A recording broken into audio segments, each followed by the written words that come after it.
어, 창세기 27장을 보면 우리가 잘 아는 야곱이 나옵니다. 그 아버지 이삭을 속이고 축복을 받는 장면이 나오는데요. 그 당시 이삭의 나이가 137세였습니다. 그러니까 굉장히 많이 나이가 들은 상태고 육체도 굉장히 노쇠해져 있는 상태입니다. 그러다 보니까 빨리 내 후사를 세워야겠다. 내 자녀 아들을 빨리 내 후대로 빨리 세워야겠다. 그래서 아마 서둘러 그 절차를 밟았던 것 같습니다. 근데 성경이 증거하는 걸 보니까 137세나 된 이삭의 눈이 이제 거의 사실상 안 보이게 됐죠. 근데 이 눈만이 아니라 청각이나 후각, 이것도 아마 굉장히 많이 둔해졌을 겁니다. 그럼에도 불구하고 이 나이 들어가는 이 노쇠해지는 이삭에게 시들지 않는 감각이 하나 있었는데 그게 바로 미각이었습니다. 특별히 음식 별미에 대해서 굉장히 집착을 보이죠.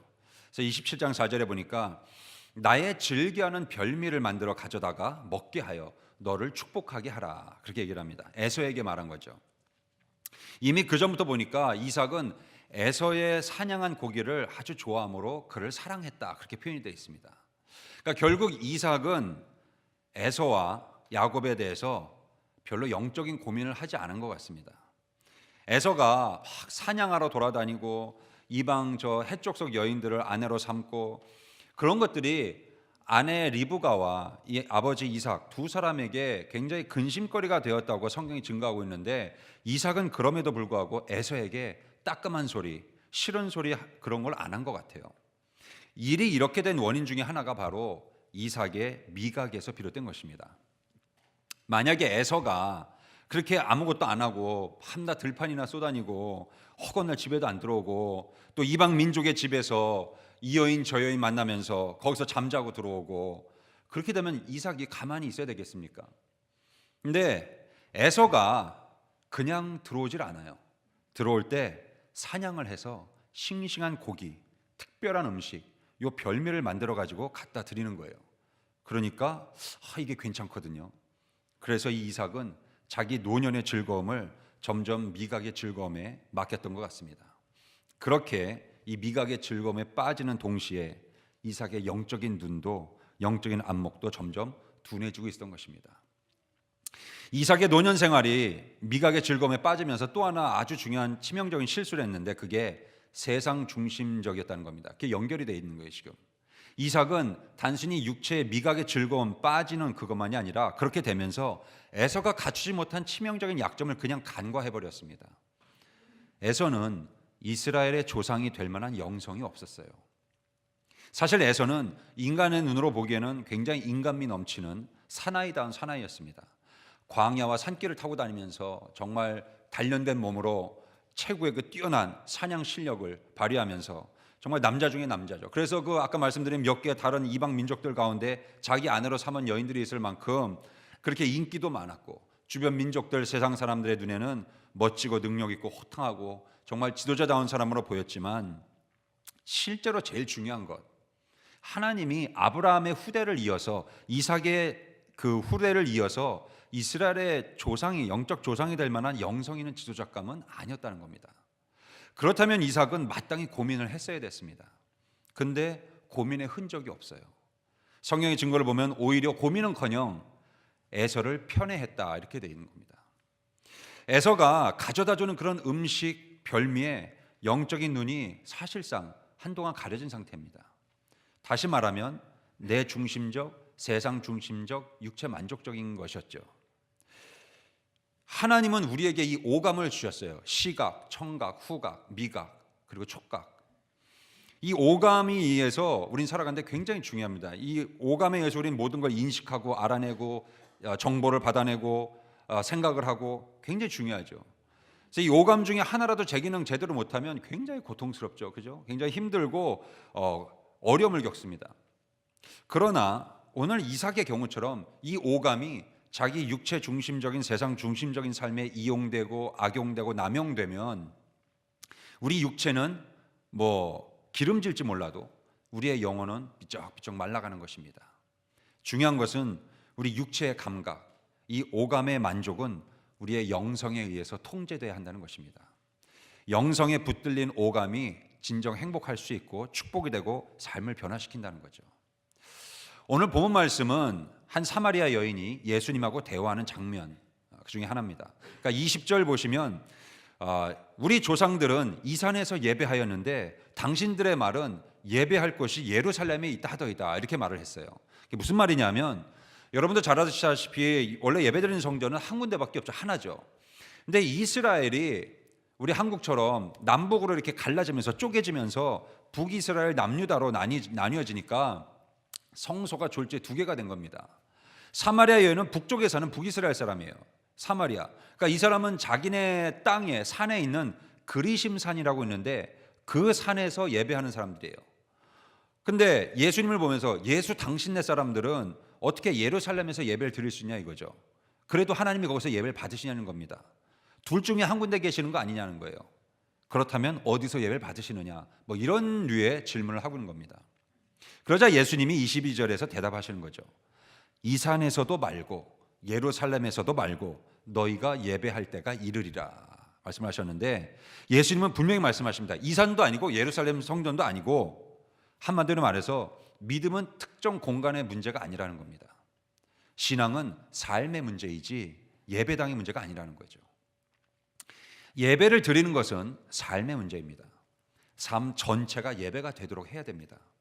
항상 기도하고 말씀에 순종하려고 애쓰는 그 삶, 인생의 문제 속에서도 불평과 원망하는 그 소리를 눌러버릴 수 있고 대신 찬양하는 입술로 하나님께 감사하는 삶을 살 수 있는, 그렇게 열심을 다하는 삶, 이게 믿음이고요, 이게 예배입니다. 그래서 예배는 삶의 문제지 예배당이라는 특정 이 예배 저 예배당 이런 공간의 문제가 아니라는 겁니다. 우리가 믿음이 약해지고요, 은혜가 떨어지기 시작하면서 나타난 현상이 이런 류의 현상들입니다. 기도, 말씀, 봉사, 찬양, 순종, 예배, 이런 신앙생활들을요 교회의 물리적인 공간에 한정시키고 마는 우를 범할 때가 있습니다. 교회만 거룩한 공간으로 인식하고 나가면 전혀 다르게 행동을 하는 거죠. 근데 교회만 거룩한 공간으로 한정을 시키면 하나님을 거기에 한정시키는 게 됩니다. 하나님은 광대하시고 하나님은 전능하시고 하나님은 자유로우신데 우리가 하나님을 공간에 묶어버리는 거예요. 교회를 거룩한 공간으로 바라보는 것은 당연한 거룩한 자세입니다. 당연히 그렇게 하셔야 됩니다. 문제는 교회만 거룩한 곳으로 한정해 놓으면 나머지 내 삶의 진짜 중요한 전체 공간은 거룩하지 않은 상태로 돌아가기가 쉽다는 거죠. 왜 이런 현상이 벌어지는가? 왜 믿음이 떨어질 때 이런 현상이 벌어지는가? 우리가 오감에 의존할 때 그렇습니다. 눈에 보이고 내가 확인할 수 있는 것에 의존하며 신앙생활을 할 때 그렇게 된다는 거죠. 세상을 우리 오감의 만족으로만 판단하기 시작할 때, 그래서 보여야 믿고 들려야 믿고 만져서 확인할 수 있어야 믿는 것. 그러나 믿음이란 것은 보이고 들리고 만져서 확인해 봐야만 믿는 것이 아니죠. 믿음은 그런 오감을 뛰어넘는 영성을 말하는 것입니다. 영적인 어떤 것, 하나님의 신령은 어떤 것, 이런 것들이 오감으로는 다 해결이 안 됩니다. 이걸 뛰어넘는 영성, 그 영적인 세계, 그것이 필요한 것이죠. 그게 믿음이죠. 여러분 한번 생각해 보십시오. 여러분이 은혜 충만하고 성령에 충만할 때 그때 어떻습니까? 교회가 세상이고요, 세상이 교회입니다. 구분이 없어요. 오직 세상과 나는 간 곳이 없고 구속한 주님만 보입니다. 교회에서 부르던 찬송이 직장과 일터에서도 막 흘러나옵니다. 교회에서 기도하던 제목들을 직장에서도 일하면서도 내 사업터에서도 내 가정에서도 막 아이들을 데리고도 같이 기도합니다. 교회에서 예배드리던 그 마음이 그대로 똑같이 내 삶의 현장에서 이어집니다. 그래서 오늘 말씀 23절 24절에 영과 진리로 신령과 진정으로 그 예배하라, 그 말씀입니다. 공간이 문제가 아니라 그냥 나 자신이 일단 예배당이 돼야 된다는 것이죠. 구약시대에 참된 제사를 드리는 예배의 가장 중요한 것이 잘 아시다시피 희생 제물입니다. 온전한 제물을 드려서 하나님을 영화롭게 하고 자기 자신은 죄사함을 받아 정결케 되고 혹은 자신의 삶의 기도 제목들, 소원한 제목들을 하나님께 올려드리는 겁니다. 희생 제물과 함께. 형편이 넉넉한 사람은 황소나 소를 바치기도 하고, 그보다 못한 사람은 양을 바치고, 그보다 형편이 못한 사람은 비둘기 새끼를 가지고 와서 제사를 드립니다. 그보다도 만약에 못하다면, 형편이 안 된다면 그냥 곡식가루 한 움큼이라도 가지고 와서 반드시 드리게 했습니다. 또 신약시대 예배할 때도 자기 형편에 맞게, 신앙에 맞게 그 합당한 예물을 가지고 와서 하나님 앞에 예배를 드리는 거죠. 여러분 한번 생각해 보십시오. 하나님은 전능하시고 이 세상이 전부 다 하나님 건데 하나님이 뭐가 부족해서 꼭 그렇게 올 때마다 꼭꼭 그렇게 재물을 들고 나라고 왜 그렇게 하셨을까요? 왜 재물을 가지고 와서 번제 드리고 화목제 드리고 속죄제 드리고 속건제 드리고 요제를 드리고 왜 꼭 재물 들고 가서 그렇게 제사를 드리게 했을까요? 여기서 이 재물이 의미하는 바가 아주 중요합니다. 바로 이 재물이요, 나를 말하고 있는 거기 때문에 그렇습니다. 재물이 제사를 드리는 그 사람을 상징하고 있는 게 그 재물입니다. 그러니까 하나님이 말씀하시는 거예요. 제사를 드리면서 이게 바로 너다. 이 살을 도려내고 각을 뜨고 피를 다 빼내고 내장을 다 비워내고 이걸 하면서 이게 나예요. 그래서 이거를 드리면서 이게 바로 너다. 네가 이래야 된다. 다 너의 정과 욕심을, 육체 정욕을 십자가에 못 박고 너의 모든 걸 다 걸러내고 다 비워내고 하나님 주신 은혜를 받는 거룩하고 정결케 되라. 네가 이래야 된다. 내가 너를 이렇게 새롭게 하리라. 너를 새롭게 하고 너의 모든 과거를 새롭게 하고 현재를 새롭게 하고 장래에도 너와 함께하며 너를 새롭게 하겠다. 이렇게 말하는 나는 너의 하나님 여호와니라. 하나님 말씀하시는 겁니다. 이 거룩한 선포가 제물을 통해서 전달되는 거예요. 온전히 드려지는 그 제물을 통해서 거룩하신 하나님과 그의 거룩한 백성들 간의 커뮤니언, 커뮤니케이션, 이게 일어나는 겁니다. 교감이 일어나고 교통이 일어나고 교제가 시작되는 겁니다. 그렇기 때문에 제물은요, 흠이 있거나 흠이 있어서도 안 되고 기형적이어도 안 되고 병들어서도 안 됩니다. 온전한 나를, 그게 난데 어떻게 병든 거, 흠 있는 거, 기형적인 거 이런 걸 드릴 수 있겠습니까? 정말로 정성을 다한 나를 드려야 되지 않겠습니까? 온전한 나를 제물로 바쳐야 거룩하신 하나님께서 그 제물을 드릴 때 온전치 못한 내 영혼, 내 심령, 내 마음, 나의 죄, 내 삶, 그것을 온전케 하시고 나를 새롭게 하실 것 아니겠습니까? 생각해 보십시오. 예수님도 자신을 제물로 바쳤습니다. 하물며 우리가 어떻게 제물로 안 바쳐지겠습니까? 완전하신, 아무 죄도 없으신, 요만큼의 흠도 없는 완전한 예수님이 우리를 위해 그 무죄한 분이 무고하게 그렇게 자기를 제물로 바치셨습니다. 예배의 기본 정신이 바로 여기에 있습니다. 내가 제물이 되어야 된다는 겁니다. 다른 사람을 제물로 바치면 안 되고요. 예배 드릴 땐 내가 제물이 되어야 됩니다.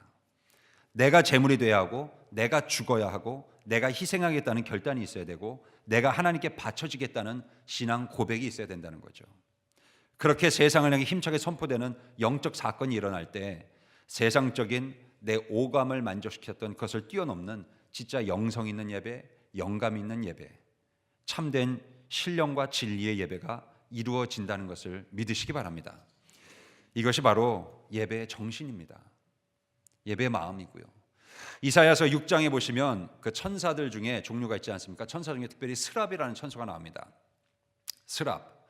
이 스랍의 천사를 거기에 이렇게 묘사하고 있는데 날개가 6개가 있는 걸로 나와요. 근데 참 재밌습니다. 일단 두 날개 가지고는 날아요. 날고 있고 두 날개로는 얼굴을 가립니다. 나머지 두 날개로는 발을 가리고 있어요.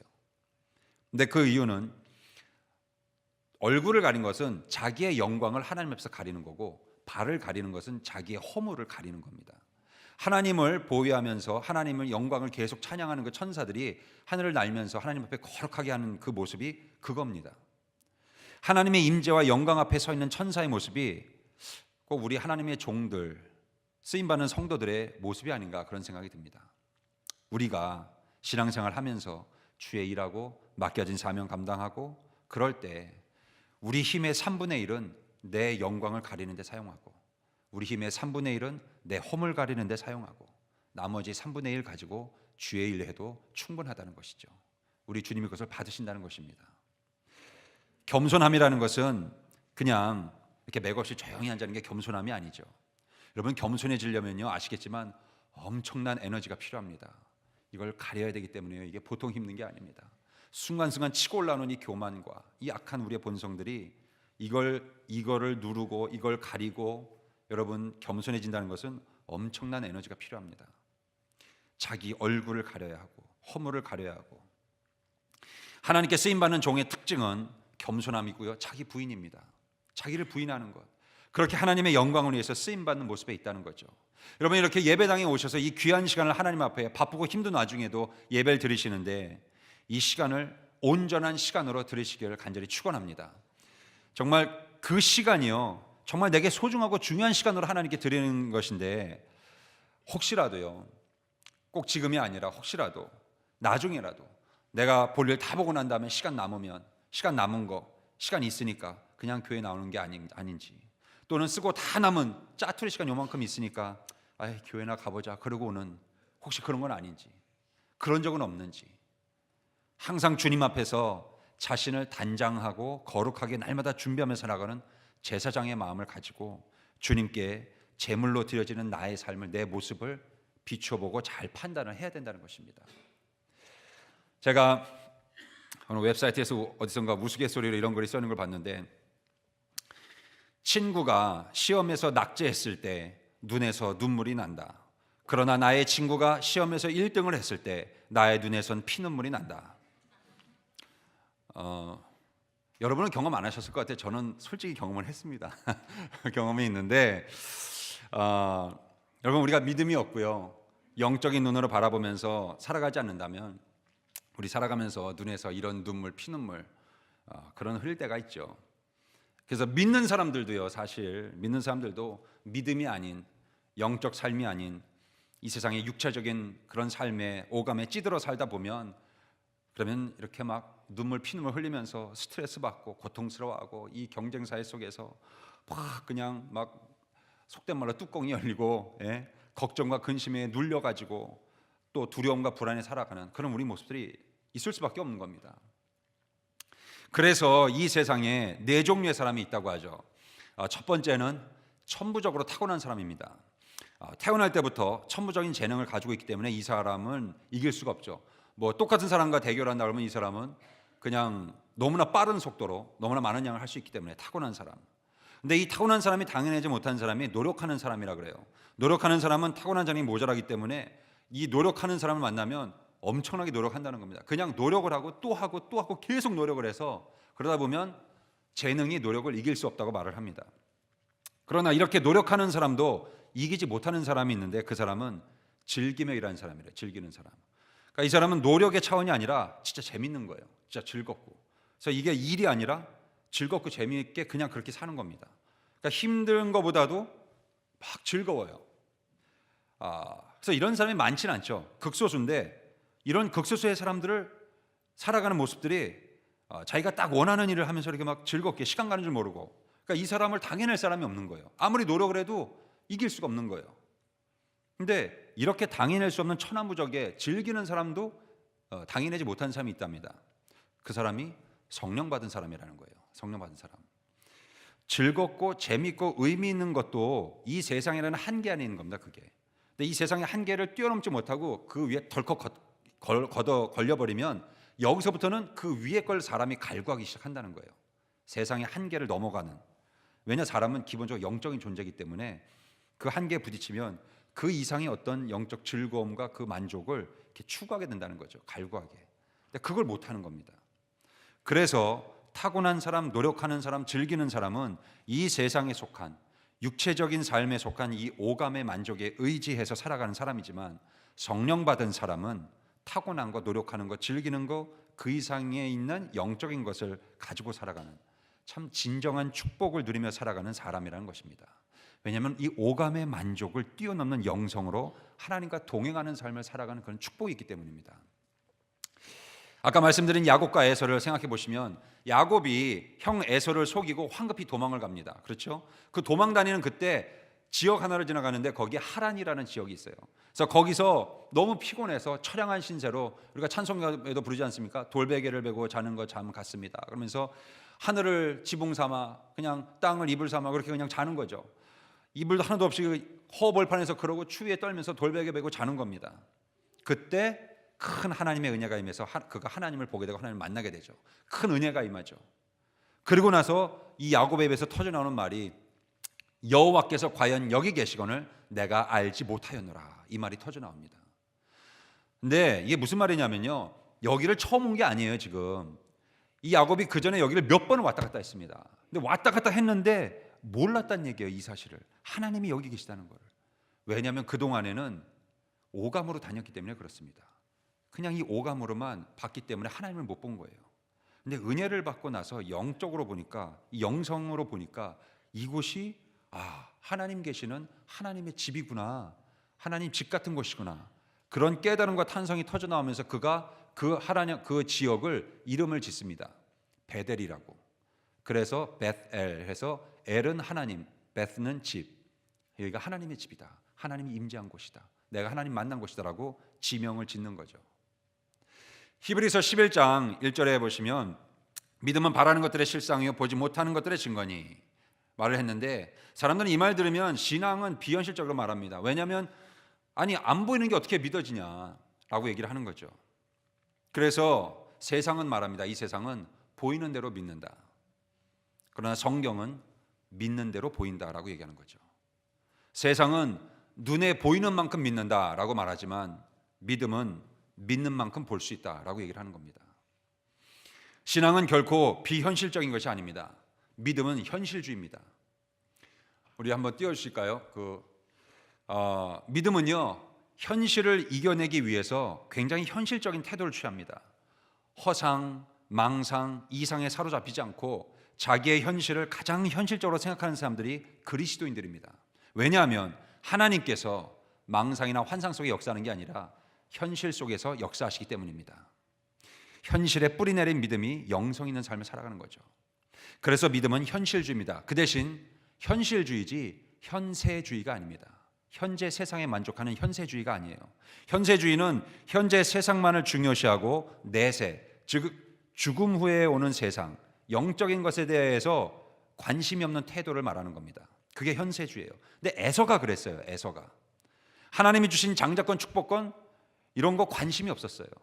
그냥 사냥하면서 하고 싶은 일 하면서 즐겁게 사는 것이 그의 낙이었고 그의 인생이었고 그의 삶이었어요.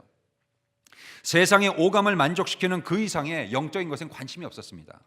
에서는 하나님의 능력과 축복을 그걸 통해서 자기 삶의 문제를, 현실을 개선할 의지가 없었습니다.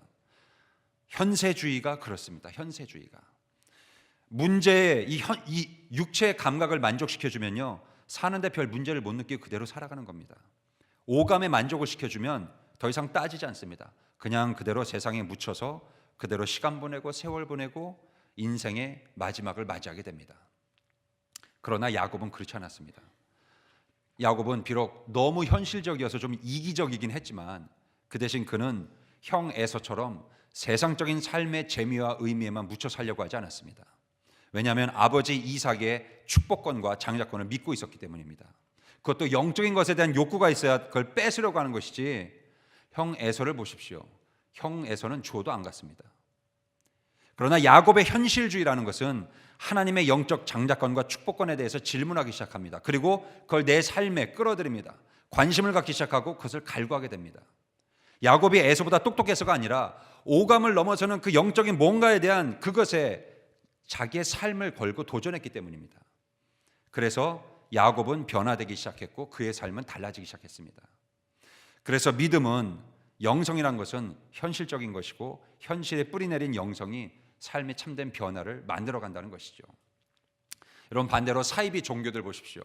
사이비 종교들, 말세라, 그래서 세상에 종말이 온다, 그래서 종말이 왔습니까? 여러 가지 사이비 종교들이 있습니다. 그 사이비 종교들을 보시면요, 하나같이 똑같은 게 뭐냐면 다 현실을 도피하게 만들어요. 현실에 부딪혀서 싸우는 능력을 주는 게 아니라 현실을 도망가게 만들고 도피하게 만듭니다. 한국에서 심각한 사회 문제로 대두됐었고 지금도 그렇습니다만은, 여러분 혹시 이분 중에, 여기 분 중에 이제 아실 수도 있는데, 도를 아십니까? 아시는 분 계시죠? 도를 아십니까? 한국에서. 저 한국에 있을 때 제가 신학생 때 몇 번을 당했어요, 제가. 근데 시내에서 이렇게 약속해서 기다리고 있으면 어떤 사람이 이렇게 쓰고 오지 않습니까? 조용히 와서. 그래서 말을 쓱 걸죠. 한 여자분이 저한테, 약속 기다리고 있는데 한 여자분이 쓱 오는 거예요. 처음 보는 분인데 저한테서 조용히, 정말로 도를 아십니까? 다 그러시는 거예요. 그래서 제가 좀 황당해서 이렇게 쳐다보니까 제가 하늘의 기운을 많이 받게 생겼대요. 하늘에 있는 기운을. 그래서 참 좋은 기운이 많은데 그 기운을 잘못 쓰고 있다는 겁니다, 지금. 그래서 이 기운을 잘 쓰면 저의 조상과 연결된 우리 집안이 길이 트일 수 있다고. 그래서 우리 전통 문화에 관련된 이 적인데 한번 오셔서 같이 이 도를 들어보지 않으시겠냐고. 잘 아시겠지만 이게 굉장히 큰 사회 문제가 돼가지고요. 이 사이비 종교 이 도를 아십니까? 하고 다가오는 사람들에 대한 여러분 웹사이트 보시면 대처법까지 나와 있어요. 이 사람들을 어떻게 대할 것인가. 그래서 첫 번째가 그런 사람들 만나면 무조건 그 자리를 떠라 이렇게 되어 있습니다. 왜냐하면 이분들이 너무 집요해요. 그래가지고 조금이라도 말대답을 해주면 계속 쫓아옵니다. 둘째는 그래도 안 되면 대답을 일본어나 중국어로 하라 그렇게 합니다. 그래서 뭐 그냥 너무 안 되면 그 다음도 안 되면 전화 오는 척하고 이렇게 모시모시 이러면서 그냥 가는 거예요. 한국 사람이 아니라 그러고. 그리고 이제 그것도 안 되면 이게 최후의 마지막 히든 카드인데 신용 불량자라고 얘기하는 겁니다. 신용 불량자. 그러면 떨어져 나간대요. 나 노숙자입니다. 그러면 떨어져 나간대요. 왜냐하면 이 사람들이 결국 원하는 게 돈과 물질이에요. 그래서 사회 문제가 된 겁니다. 거기에는 도도 없고 무슨 도가 어디 있어요? 돈은 없고 물질적 세속적인 결론밖에 없는 겁니다. 그래서 현재 세상만을 중요시하고 내세 다음 올 그 다음 올 the world to come 우리가 죽은 다음에 오는 그 세상에 대한 그 존재 여부에 대해서 관심이 없어요. 그냥 이 사이비 종교들이 원하는 것은 돈과 재산, 육체적인 만족, 쾌락 그걸 원하는 겁니다. 이 오감의 만족만을 추구하는 집단이에요. 그래서 거기는 현실주의가 아니라 현세주의라는 겁니다. 세속주의. 그래서 사이비 종교들은 자기네 신, 조상신, 무슨 신이 원하기 때문에 뭐라 그러죠? 돈을 가져와라, 자기네 재단에 바쳐라, 통장도 좋다, 뭐 크레딧 카드도 받는다, 집을 팔아 바쳐라, 또 그것도 안 되면 집을 나와 버려라. 여러분 집안이 깨진 사람들 얼마나 많습니까? 심지어 이혼을 해라, 자식들은 부모를 버리라 그러고 부모들은 자식들 버리라 그러고 정말 도덕과 윤리를 무너뜨리고 천륜을 무너뜨리고 폐륜을 일삼는 그런 행동을 그냥 막 하라고 가르쳐요. 안 믿으면. 그러면서 유혹하는 게 뭐냐면 그렇게 네가 하면은 기적이나 신비한 것들을 네가 볼 수 있다, 네가 만질 수 있다 그런다는 거예요. 그걸 가르쳐 줍니다. 그러면서 유혹을 하는 거죠. 이 볼 수 있는 오감을 만족시켜 주는 것, 참된 영적인 것을 가르치는 게 아니라 오감을 만족시켜 주는 것으로 미끼를 삼는 겁니다. 잘못된 신앙을 가진 이들이 자꾸 기적과 표적 같은 거를 원하고 그걸 요구하고 그렇게 해줄 수 있다고 그걸 유혹하는 거예요. 그런 걸로. 이런 것 때문에 예수님이 자꾸만 기적과 표적을 보이라고 요구하는 바리새인들에게 뭐라고 말씀하셨냐면 믿음이 패역한 세대가 표적을 구한다라고 한 겁니다. 말씀을 구하지 않고요. 자꾸 오감을 만족시켜주는 자극적인 것들로 신앙생활을 하려는 거죠. 너희는 표적을 구하나 내가 보여줄 표적은 요나의 표적밖에 없다라고 말씀을 하십니다. 예수님이 3년 동안 얼마나 많은 기적과 표적들을 하셨는데 근데 그것들 중에 딱 하나만 고르라면 내가 보여주고 싶은 것은 요나의 표적밖에 없다. 뭐죠? 물고기 뱃속에서 3일 있다가 다시 살아난 예수님이 내가 죽었다가 사흘에 살아날 것이다. 부활할 것이다. 즉 예수님은 메시지를 복음을 말씀을 전하고 싶은 겁니다. 신앙생활의 능력은 참된 영성, 이 말씀에서 나오는 거죠. 오감에 만족을 시켜주는 그런 것들이 아니라 오늘 이 아침 여러분의 이 예배가 그냥 삶이 되고 여러분의 삶이 그대로 이 예배당에 나오는 예배가 되는 그런 신령과 진리의 영적 산지사의 삶을 날마다 하나님께 올려드리는 거룩한 영성 있는 삶을 살아가시길 간절히 축원합니다. 이 세상의 육체적 오감을 만족시켜주는 것, 그것을 뛰어넘는 영적인 그 거룩한 영성 속에 살아가시면서 여러분이 그리심산에 있든지 예루살렘 성전에 있든지 간에 오감을 뛰어넘는 여러분 눈에 확인되는 그 이상의 것, 영감이 넘치는 그 영성이 가득한 삶, 그런 삶을 하나님께 날마다 올려드리시고 그렇게 귀하게 능력 있는 믿음의 삶 살아가시기를 우리 주 예수 그리스도의 이름으로 간절히 축원합니다. 함께 기도하시겠습니다.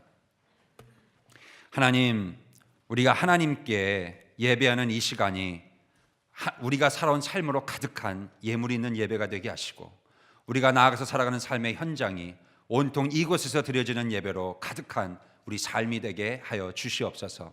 우리가 그리심산에 있든지 예루살렘 성전에 있든지 다 하나로 통합되어지는 거룩한 예배당의 삶을 살아가게 하여 주시옵소서. 그리하여 우리 눈에 우리 오감에 만족되어지는 것으로 세상을 판단하고 그렇게 살아가는 이 세상에 한계되어진 믿음이 아니라 그것을 뛰어넘는 참된 영성을 가지고 하나님과 교제하며 살아가는 거룩한 삶 살아가는 제사장의 삶을 살아가는 우리 모든 주님의 성도들 될 수 있도록 인도하여 주시옵소서. 모든 것 주님께 맡기옵고 감사하며 예수님의 이름으로 간절히 기도드립니다. 아멘. 시간 우리 함께 찬송